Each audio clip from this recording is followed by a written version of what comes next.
अगर हम भारतीय इतिहास की बात करें तो भारतीय इतिहास में आपको ऐसे ऐसे व्यक्तित्व मिलेंगे, ऐसी ऐसी ग्रेट पर्सनालिटीज मिलेंगी जिन्होंने अपने बुद्धि के बल पर, अपने विवेक के बल पर बहुत ही बड़े बड़े इतिहास रचे। और आज हम सब उनके इतिहासों को पढ़कर, उनकी ऑटोबायोग्राफीज को पढ़कर,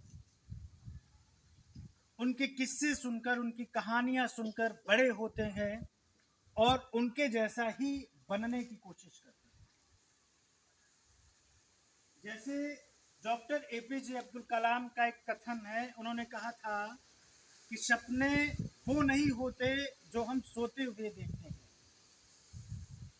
सपने वो नहीं होते जो हम सोते हुए देखते हैं, सपने वो होते हैं जो हमें सोने नहीं देते। वाकई में अगर आपके सपनों में ताकत है, आपके सपनों में अगर एक जान है, आपके सपनों में अगर एक ताकत है, स्ट्रेंथ है, तो आप दुनिया की बड़ी से बड़ी बुलंदियों को भी हासिल कर सकते हैं। ट्रेजेडी क्या होती है लाइफ की? हर एक व्यक्ति के पास वही ब्रेन है, हर एक व्यक्ति को प्रकृति ने स्वयं में रचा है, स्वयं से रचा है। भाई प्रकृति ने आपको भी संजोया है और प्रकृति को उसने भी, प्रकृति ने उस व्यक्ति को भी संजोया है जिसने इतिहास रचा है, और प्रकृति ने उसको भी रचा है जो इतिहास रचने की कगार पर है या रचने के मोड़ पर है। ऐसा ही एक नाम है हमारे समक्ष, जिनका नाम है मिल्खा सिंह। मिल्खा सिंह ने अपनी लाइफ में एक वाक्य कहा था कि मिल्खा सिंह के लिए दौड़ना उनके लिए ईश्वर था और मिल्खा सिंह के लिए दौड़ना ही उनके लिए प्रेम था। अब प्रेम की अगर बात आती है तो एक लियो नार्दो दा विंची, जो इतिहास के बहुत ही बड़े चित्रकार रहे हुए हैं और आज दुनिया उनका नाम जानती है, उन्होंने ताउम्र शादी नहीं की थी। किसी ने उनसे पूछ लिया था कि आपने शादी क्यों नहीं की? लियोनार्डो दा विंची ने कहा था कि एक बीवी तो है हमारे पास, हमारी कला, दूसरी बीवी का क्या होगा?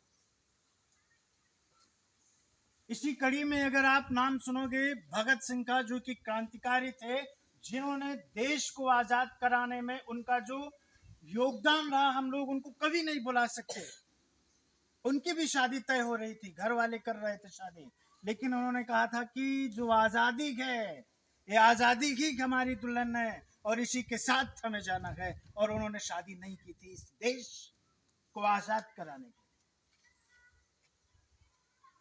पृष्ठभूमि चाहे क्रांतिकारी वाली हो, पृष्ठभूमि चाहे आपकी संगीत की हो, पृष्ठभूमि चाहे आपकी खेल की हो, पृष्ठभूमि आपकी चाहे लेखन की हो, पृष्ठभूमि चाहे आपकी कविता की हो, पृष्ठभूमि चाहे आपकी लेखन की हो, पृष्ठभूमि चाहे आपकी किसी भी कला की हो, अगर उस पृष्ठभूमि में लगाव नहीं है, उस पृष्ठभूमि में अगर फोकस नहीं है, उस पृष्ठभूमि का अगर कोई गोल नहीं है, तो आप जीवन में कोई भी गोल अचीव नहीं कर सकते। बिल गेट्स, जो दुनिया के रईस व्यक्तियों की श्रेणी में कभी रह चुके हैं, उन्होंने कहा था कि मेरी लाइफ की ट्रेजेडी ये है कि मैंने बहुत कम बातों पर फोकस किया और वही फोकस उनको सबसे धनाढ्य व्यक्तियों की श्रेणी में ले जाकर खड़ा कर दिया। बात मिल्खा सिंह की हो रही है। एक 15 साल का लड़का, आप जानते 1947 की ट्रेजेडी क्या थी? 1947 की ट्रेजेडी में जब हमारा देश आजाद हुआ, ये बड़ी खुशहाली की बात थी।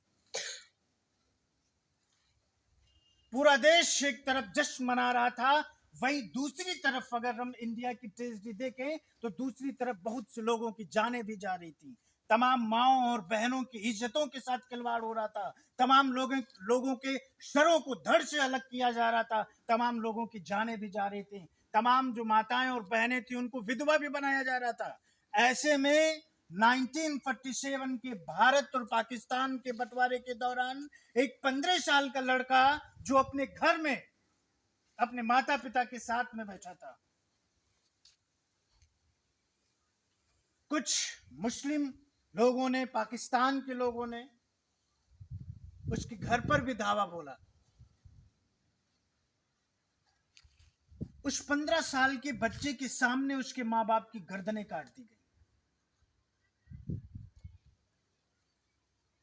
अपने जीवन में वो पहली बार सबसे तेज दौड़ा, दिल्ली में आकर उसने शरण ली, शरणार्थी बनकर रहा, उसने जूतों पर पॉलिश किया, क्योंकि जिंदगी तो आप जी लोगे, लेकिन जिंदगी को जीने के लिए सबसे बेटर, सबसे जरूरी क्या है? सबसे जरूरी है कि आपके पेट की जो आग है, इस पेट की आग को शांत कैसे किया जाए। और ये जो पेट की आग है ये सब कुछ कराने पर मजबूर कर देती है। वह 15 साल का लड़का जो कि स्टेशन पर लोगों के जूतों को साफ करता, लोगों के जूतों को पॉलिश करता और कभी कभी तो लोगों के सामान को भी चुरा कर बेच देता था, ऐसे उसके पेट की आग थी।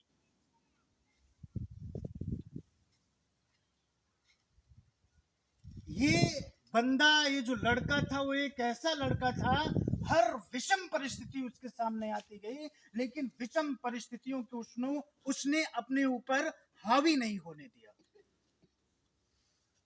परिस्थितियां आई, उन परिस्थितियों ने उसको गिराने की चेष्टाएं की, विचलित हुआ, लेकिन फिर से खड़ा हुआ। परिस्थितियों को उसने अपने ऊपर कभी हावी नहीं होने दिया। और फिर उसने प्रयास किया कि वो सेना में जाए, 3-4 बार प्रयास किया। चौथी बार में जब वो प्रयास किया तो चौथी बार में एक साथ में लगभग 400 लोगों को दौड़ाया गया। 400 लोगों की दौड़ में मिल्खा सिंह भी शामिल था। मैं बात कर रहा हूं मिल्खा सिंह की, जिस मिल्खा सिंह को पाकिस्तान के राष्ट्रपति, जो उस समय के राष्ट्रपति थे, उन्होंने फ्लाइंग सिख का खिताब दिया था। मिल्खा सिंह की ट्रेजेडी ये नहीं थी कि मिल्खा सिंह बहुत तेज दौड़ते थे। मिल्खा सिंह की ट्रेजेडी ये भी नहीं थी कि मिल्खा सिंह बहुत बड़े धावक थे। मिल्खा सिंह की ट्रेजेडी सिर्फ और सिर्फ एक थी कि मिल्खा सिंह के पास में, मिल्खा सिंह जब भी दौड़ते थे, मिल्खा सिंह के पास में कोई ना कोई एक गोल होता था। और आपकी ट्रेजेडी ये है कि आपके पास कोई गोल नहीं है। जिस दिन आपको कोई गोल मिल गया, उस दिन आप भी मिल्खा सिंह बन जाओगे अपने क्षेत्र में। मिल्खा सिंह जब दौड़ रहे थे तो कहा गया था कि जो व्यक्ति दौड़कर पहले आएगा उसको बड़ा गिलास दूध का मिलेगा, दूध का बड़ा गिलास मिलेगा। ये एक गोल हो गया मिल्खा सिंह के लिए। तो सारे जो लड़के थे जो कि सेना में जाना चाहते थे, उन्हें दौड़ना प्रारंभ किया। मिल्खा सिंह के पेट में दर्द हो गया, बहुत तेज दर्द हो गया, और मिल्खा सिंह बैठ गया। मिल्खा सिंह ने दौड़ना बंद कर दिया, एक जगह बैठ गया, उसका पेट बहुत तेजी के साथ दर्द करने लगा। तब तक एक मित्र निकला, ओए मिल्खा बैठ क्यों गया? तो कहा यार पेट पकड़ ले, बहुत तेज दर्द हो रहा है। ओए दौड़, बड़ा गिलास मिलेगा दूध का, अब दूध दूध दूध दूध दूध मिलेगा, दूध मिलेगा, दूध मिलेगा, दूध मिलेगा, कहते कहते मिल्खा सिंह सबसे आगे निकल गया और बड़ा गिलास दूध का मिला। ये उसका गोल था। ये क्या था? ये मिल्खा सिंह का गोल था। तो मिल्खा सिंह को पहला गोल जो मिला था वो मिला था कि उसको दूध मिलेगा। फिर मिल्खा सिंह आर्मी में जो धावक होता है, जो दौड़ने वाला होता है, उसको भारत की एक वर्दी दी जाती, एक जैकेट दी जाती, भारत कोट नुमा होता है वो, उसको वही पहन सकता है जो सबसे तेज धावक होता है, दौड़ने वाला। मिल्खा सिंह बेचारे कमरे में थे, देखा कि वो कोट टंगा हुआ था, और वो कोट टंगा हुआ था, उस कोट को उन्होंने अपने ऊपर पहन लिया। शीशे के सामने खड़े हुए, अब मिल्खा सिंह दिख रहे थे। ऐसे में जिसका वो कोट था वो आ गया, मिल्खा सिंह को मारा, मिल्खा सिंह को पीटा, मिल्खा सिंह को गालियां दे कि तेरी हिम्मत कैसे हो गई मेरी जैकेट पहनने की, और अगर तुझे ये जैकेट चाहिए तो मेरे साथ रेस कर, मुझे हरा और उसके बाद जैकेट तेरी। अब मिल्खा सिंह को गोल मिल गया कि मुझे तो इंडिया की जैकेट पहननी है, इंडिया की जैकेट पहननी है। मिल्खा सिंह ने तैयारी शुरू कर दी, रनिंग हुई, और उस रनिंग में उस बंदे को मिल्खा सिंह ने हरा दिया। ये गोल था मिल्खा सिंह का, फिर से गोल मिला मिल्खा सिंह को, और फिर इंडिया की जैकेट उनके शरीर पर थी। मिल्खा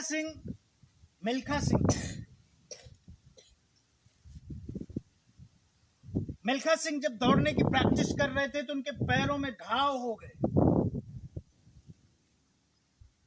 खून बह रहा था। एक गरीब तबके का लड़का जिसके पास पर्याप्त भोजन नहीं था, रहने के लिए छत नहीं थी, जो शरणार्थी बनकर एक शिविर में रह रहा था, लोगों की चोरियां भी कर लेता था, जूतों की पॉलिश भी कर लेता था, उस लड़के ने इतिहास रचा, और इतिहास ऐसा रचा कि आज हर एक आदमी, हर एक बंदा मिल्खा सिंह जैसा बनना चाहता है।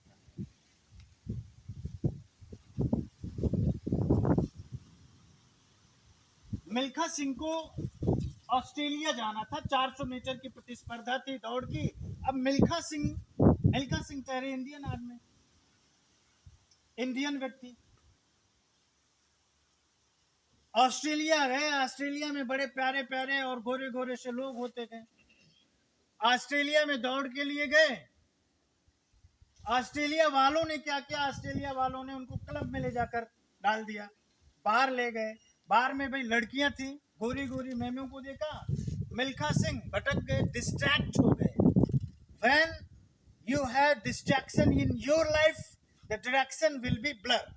जब आपके जीवन में डिस्ट्रैक्शन दिखता है तो आपका डायरेक्शन ब्लर हो जाता है, और जब आपका डायरेक्शन बिल्कुल क्लियर होता है आपकी लाइफ में, तब जो डिस्ट्रैक्शन होता है वो ब्लर हो जाता है। तो अब इनके पास में डिस्ट्रैक्शन आ गया। इतनी गोरी मेमों को देखा नहीं था, रात भर दारू शारू पी, उनके साथ में रातें गुजार दी, और सुबह दौड़ होनी थी। मिल्खा सिंह वो दौड़ हार गए। मिल्खा सिंह वापस आए, मिल्खा सिंह ने खुद को कोसा, यातनाएं दी। वो बंदा दौड़ा, उसके पैरों में घाव हुए, लेकिन वो रुका नहीं, थमा नहीं। वो एक आग थी मिल्खा के अंदर, उसको एक गोल लाना था। एक दिन वो अपनी गर्लफ्रेंड के साथ में बैठा हुआ था, और गर्लफ्रेंड से बोला कि देखना, एक दिन तेरे मिल्खा सिंह के नाम पर पूरे भारत में छुट्टी होगी। ये उसका गोल था, ये उसका गोल बन गया कि एक दिन मिल्खा सिंह के नाम पर पूरे देश में छुट्टी होनी चाहिए, और दौड़ का रिकॉर्ड आना। दौड़ जो होनी थी वो पाकिस्तान में होनी थी, क्योंकि पाकिस्तान ने ही तो सब कुछ छीना था मिल्खा सिंह का। मिल्खा सिंह ने कहा कि ये मिल्खा सिंह पाकिस्तान नहीं जा सकता। हमारे देश की जो करंट प्राइम मिनिस्टर थे वो थे जवाहरलाल नेहरू। जवाहरलाल नेहरू ने मिल्खा सिंह को बुलाया और कहा कि तुम्हें पाकिस्तान जाना है, और पाकिस्तान में भी इंडिया का परचम तुम्हें लहराना है। मिल्खा सिंह ने कहा, पंडित जी, पाकिस्तान तो मैं नहीं जा सकता, क्योंकि पाकिस्तान ने इतना कुछ छीना है मेरा, मैं पाकिस्तान की सरजमी पर पैर नहीं रखना चाहता। पंडित जी ने कहा, मिल्खा सिंह, ये जो स्पोर्ट होता है, जो खेल होता है ना, ये प्यार बढ़ाता है, प्रेम बढ़ाता है, और पाकिस्तान हमारा पड़ोसी मुल्क है। मेरी दिल की इच्छा, अगर आप आकांक्षा पूछो तो ये है, आपको जाना चाहिए। काफी जोर दिया गया, प्रेशर दिया गया, मिल्खा सिंह तैयार हो गए, लेकिन उसके पहले ट्रेनिंग भी तो करनी थी। मिल्खा सिंह निकल गए पहाड़ों पर, मिल्खा सिंह का कोच था पहाड़ों पर। मिल्खा सिंह को मार मार के ट्रेनिंग दी जा रही थी। मिल्खा सिंह दौड़ रहा था, मिल्खा सिंह पीछे टायर बांधे हुआ था कमर में और वो दौड़ रहा था, वो गिर गया। इसके पहले मिल्खा सिंह को मिल्खा सिंह के जो कोच थे उन्होंने दिया था 45.9 कि तुम्हें जो दौड़ कंप्लीट करनी है 45.9 सेकंड में तुम्हें अपनी दौड़ कंप्लीट करनी है। और मिल्खा सिंह जब दौड़ रहा था तो दौड़ते हुए गिर गया, मुझसे खून आ गया, बेहोशी की हालत में चला गया। कोच ने कहा कि उठ मिल्खा। मिल्खा का सामर्थ्य टूट गया था। मिल्खा सिंह के कोच ने कहा कि वो पर्ची जो मैंने तुम्हें दी 45.9 की, वो पर्ची मुझे वापस दे दो। मिल्खा सिंह को गोल मिला था 45.9। मिल्खा सिंह फिर से उठ खड़ा हुआ। एक बंदा, एक व्यक्ति जिसके मुंह से खून आ रहा है, छाती में दर्द है, जिसके पेट में दर्द हो रहा है, जिसके पैर चलने से एकदम मना कर रहे हैं कि अब पैरों में वो ताकत नहीं बची, वो सामर्थ्य नहीं बची, वो ताकत है नहीं तुम्हारे पैरों में, कहां से दौड़ोगे तुम, मुंह से खून आ रहा है। लेकिन बंदे ये नहीं सोच रहा है कि मुझे 45.9 की वो पर्ची अपने कोच को देने का। उसने कहा कि ये मिल्खा सिंह दौड़ेगा और देश के अंदर जितनी भी रेसें होंगी उनको जीत कर भी लाएगा। फिर से उठ खड़ा हुआ, तू है आग मिल्खा, भाग मिल्खा। मिल्खा सिंह ने किया और गया पाकिस्तान। तो मिल्खा सिंह ने कहा कि जब मैं पाकिस्तान और हिंदुस्तान के बॉर्डर, बाघा बॉर्डर पर पहुंचा तो वहां पर एक जीप सजाई गई थी फूलों से, चारों ओर लोग खड़े थे और उस गाड़ी पर 2 तिरंगे लगे हुए थे, एक भारत की शान और दूसरा पाकिस्तान का एक झंडा। दोनों एक साथ मैत्रीवत संबंध को दर्शा रहे थे। मिल्खा सिंह को बीच में खड़ा किया गया। लोगों का हुजूम था लगभग 16 किलोमीटर में और वो सब मिल्खा सिंह मिल्खा सिंह मिल्खा सिंह जैसा नाम कह रहे थे। मिल्खा सिंह की जो रेस होनी थी वो अब्दुल खालिक के साथ में होनी थी। और अब्दुल खालिक उस जमाने का, उस समय का 1960 की बात कर रहा हूं मैं, 1960 की। 1960 में जो अब्दुल खालिक था वो पूरी एशिया और पूरे वर्ल्ड का सबसे बड़ा धावक था। और इससे पहले रोमन ओलंपिक में 400 मीटर की दौड़ में मिल्खा सिंह ने अब्दुल खालिक को हराया था। पाकिस्तान कह रहा था कि वहां तो धोखे से हरा दिया तुमने, मेरे देश आओ और खालिक को हरा कर दिखाओ। मिल्खा सिंह पहुंच गए, स्टेडियम पहुंचे और पूरा का पूरा जो स्टेडियम था वो स्टेडियम 60,000 लोगों से भरा पड़ा हुआ था। अब चूंकि ज्यादातर वहां पर लोग पाकिस्तान के थे तो सारे के सारे जो लोग थे वो लोग अब्दुल खालिक के उत्साह को बढ़ा रहे थे। लेकिन नजरें मिल्खा सिंह के ऊपर भी थी। मिल्खा सिंह के कोच भी वहां पर बैठे हुए थे और सब जब दौड़ने के लिए दौड़ रेस तैयार हो रही थी तो मिल्खा सिंह जब जा रहे थे दौड़ने के लिए तो अब्दुल खालिक के कोच ने कहा कि मिल्खा सिंह पीछे मुड़ा। अब्दुल खालिक के कोच ने कहा कि ये रेस तुम्हारी अंतिम रेस साबित हो सकती है। ये डिस्ट्रैक्ट करने की कोशिश की जा रही थी मिल्खा सिंह को। तो मिल्खा सिंह ने बड़े साहस के साथ जवाब दिया कि दौड़ूंगा भी वैसे ही। अपनी अपनी लाइन में सारे धावक खड़े हो गए। पूरे स्टेडियम 60,000 लोगों से भरा हुआ जो स्टेडियम था, उस स्टेडियम में ऐसी शांति थी, ऐसी चुप्पी थी कि वहां पर एक मक्खी की भी पंखों की आवाज थी वो तक नहीं सुनाई पड़ी थी। सब एकदम शांत। दूसरे धावकों की अपेक्षा सिर्फ और सिर्फ 2 लोगों पर नजरें थी लोगों की, एक तो अब्दुल खालिक पर और दूसरे भारत की जो शान थे, भारत की जो आन थे, भारत की जो मान थे, भारत का जो स्वाभिमान था, मिल्खा सिंह पर सबकी नजरें टिकी हुई थी। भारत के हर एक घर में, जिनके घरों में टीवियां थी, जिनके घरों में रेडियोज थे, सब रेडियो पर इस भाग और इस दौड़ की दौड़ के परिणाम को जानने के लिए उत्सुक थे कि होना क्या है। हर एक के अंदर एक परिणाम था। भारत के हर एक नागरिक के दिलों के अंदर, दिलों की धड़कनें इतनी तेज थी और सब उस ईश्वर से अपने अपने आराध्य से प्रार्थना कर रहे थे कि मिल्खा सिंह पाकिस्तान से जीत कर इंडिया को आए। रेस के लिए जब सब खड़े हुए तो पिस्टल दागी जाती है, तो सब लोगों ने अपने अपने आराध्य को याद कर लिया कि अब तो दौड़ना है। मिल्खा सिंह ने भी गुरु नानक को याद किया और पिस्टल दगी। दौड़ शुरू हुई तो सबसे पहले जो अब्दुल खालिक था वो सबसे आगे निकल गया। रेडियो पर आवाजें हुई कि पाकिस्तान के जो अब्दुल खालिक है वो सबसे आगे जा रहे हैं और मिल्खा सिंह जो भारत के हैं वो पीछे के हैं। और तुरंत ही समाचार बदला। अब ये क्या हुआ कि मिल्खा सिंह दौड़ते हुए, लोगों को पीछे छोड़ते हुए, अब्दुल खालिक को भी छोड़ते हुए सबसे आगे निकलते हुए और भारत की रेस को जीत लिया। पूरा स्टेडियम मिल्खा सिंह मिल्खा सिंह मिल्खा सिंह मिल्खा सिंह मिल्खा सिंह की आवाज से पूरा स्टेडियम गूंज उठा। और मिल्खा सिंह इतना दौड़े कि वहां के राष्ट्रपति अय्यूब खान थे, वो आए मिल्खा सिंह के पास में और कहा, मिल्खा सिंह तुम आज दौड़े नहीं हो, तुम पाकिस्तान में उड़े हो। और उन्होंने कहा था, तुझसे मैं नाम देता हूं कि तुम फ्लाइंग सिख हो। तब से मिल्खा सिंह को फ्लाइंग सिख के नाम से जाना जाता है। और पूरे लाइफ में मिल्खा सिंह ने 80 रेसें की हैं। पूरी लाइफ में कितनी रेसें की हैं? 80। और 80 में से उन्होंने 77 रेसें जीती।